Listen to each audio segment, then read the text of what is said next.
berjuang pesan sepak kendepo. San sepak kendepo. Sipai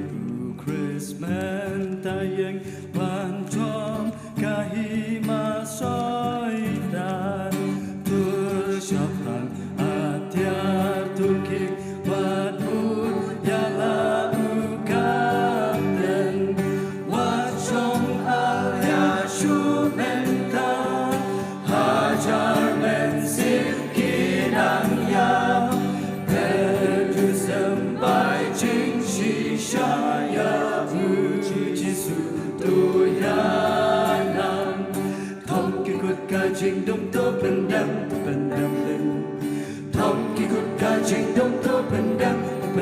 lên bên prai mau sai tam na kut cha kut kami tu say ya ki men sim na poka su jing ya buram hallelujah ya ro ya tu jisu ya ro ya ka tek so ku lam ko kam dan jong mi jisu ka wa lam ka te jong le ki atya ka ho jong ching ai ngay nghi du wai halakas nghi ken pan ha u men sim da yi ngin chok shi sha ka jong ka ching thom ki kut ka ching dum to pendam lên thom ki kut ka ching dum to pendam lên bên prai mau sai tan na kut cha kut kari tu say ya ki men sim na poka ching ya buram hallelujah ya ro ya tu jisu buram ya ro ya ka keteng trong ku lam kon worship tim tu chapran ching tha ching sam tia pen tu om ching em ni ha patram pu ching em to pam ru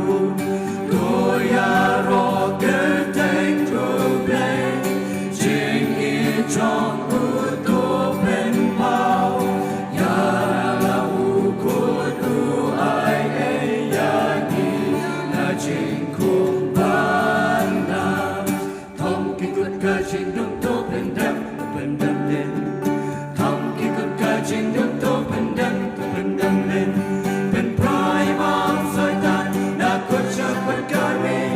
tu say ya ki men sim na poka ching ya buram hallelujah ya ro ya tu jisu buram ya ro ya ka keteng trong ku lam kon tu ya la ching i trong ku ka do ula i ya i ha pa pi na nge ha u la sa ki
Penprai mau soitan nakut syakut kari tu saya iman sinna poka cucing yang